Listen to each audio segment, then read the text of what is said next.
वाकई ये मसला जो है दिन प्रतिदिन पेचीदा और खतरनाक होता जा रहा है। दोबारा ये लोग जुड़ते हैं, उसी इलाके में जुटते हैं। एक बैठक इन्होंने फिर से की हाल में उस हमले के बाद, और अब एक नई सूची जारी कर दी जिसमें तमाम देश के बड़े नेता शामिल हैं और सोनिया गांधी सबसे ऊपर नंबर पर है।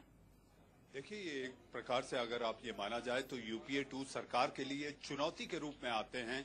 कल जो एक हमने पत्र दिखाया था, जिस अंदाज में वो ये कह रहे हैं कि हमारे दुश्मन के मायने ये होते हैं कि उनका दुश्मन अगर कोई है तो वो है पैरामिलिट्री फोर्सेस, अर्धसैनिक बल, पुलिस और तमाम जो कमांडोज इस पूरे ऑपरेशन ग्रीन हंट में लगे हुए हैं, सीआरपीएफ, ये सारे इनके दुश्मन है। तो इसको लेकर जो साफ बात उन्होंने की है कि हमारे पास एक ही हमला नहीं, हमारे पास सूची में कई और ऐसे नाम हैं जो कि उनकी हिट लिस्ट पर है। और मुझे ऐसा लगता है कि अगर सरकार अब भी नहीं चेती तो मुझे ऐसा लगता है, फिर एक बार मैं दोहराना चाहूंगा कि सरकार को बड़ी खामियाजे का फिर से अगर सरकार इंतजार करने में रुकी है तो ये अपने आप में दुर्भाग्यपूर्ण होगा कि नक्सली अपनी वारदात को अंजाम दे दे और सरकार हाथ पे हाथ धरे बैठे रहे। हालांकि बात हो रही है भारतीय वायुसेना के उपयोग में लाए जाने की। भारतीय वायुसेना के जो अध्यक्ष हैं उन्होंने कहा है नागपुर में इसका बेस होगा, जो चॉपर तमाम वहां रखे जाने की और एरियल सर्वेलांस की जो बात हो रही है, वो सारे चॉपर नागपुर के सोनेगांव हवाई अड्डे पर रखने की बात हो रही है, जो कि भारतीय वायुसेना का अपना एयरबेस है।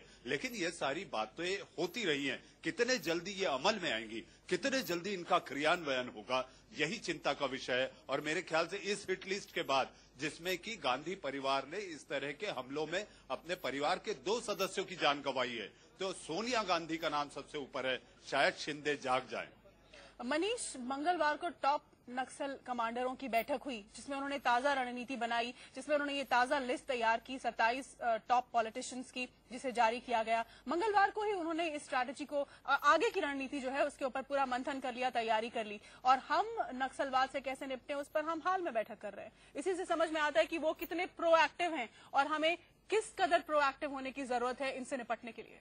देखिए शीतल, आपको याद होगा इंडिया न्यूज ने एक कार्यक्रम दिखाया था लाल दुश्मन में हमने ये कोशिश की थी कि आखिर नक्सलियों की जो तैयारी है, इस माओ चरमपंथ के जुड़े हुए सदस्यों की जो तैयारी है, वो इस तरह से लाल गलियारे में किस तरह सक्रिय, और खासकर जहां पर लगातार सीआरपीएफ के 76 जवान मारे जाते हैं, कांग्रेस की एक पीढ़ी पूरी तौर पे, एक नेतृत्व खत्म कर दिया जाता है। ऐसी स्थिति में उनकी मौजूदगी का एहसास होने के बावजूद भी सरकार अगर कुछ नहीं कर पा रही है तो ये मानना होगा कि उनकी ताकत सरकार से ज्यादा है। और इस हमले में भी जो हमारी जानकारी आई है, उन्होंने सरकार के, पुलिस के तमाम वो वायरलेस मैसेज को इंटरसेप्ट किया था, जिसके बाद उन्होंने इतने बड़े राजनीतिक हमले को, कांग्रेस पर किए गए हमले को अंजाम दिया है। शीतल जी, मनीष, इस बातचीत के लिए, इस एनालिसिस के लिए धन्यवाद। राकेश, आपका भी धन्यवाद पूरे अपडेट के लिए।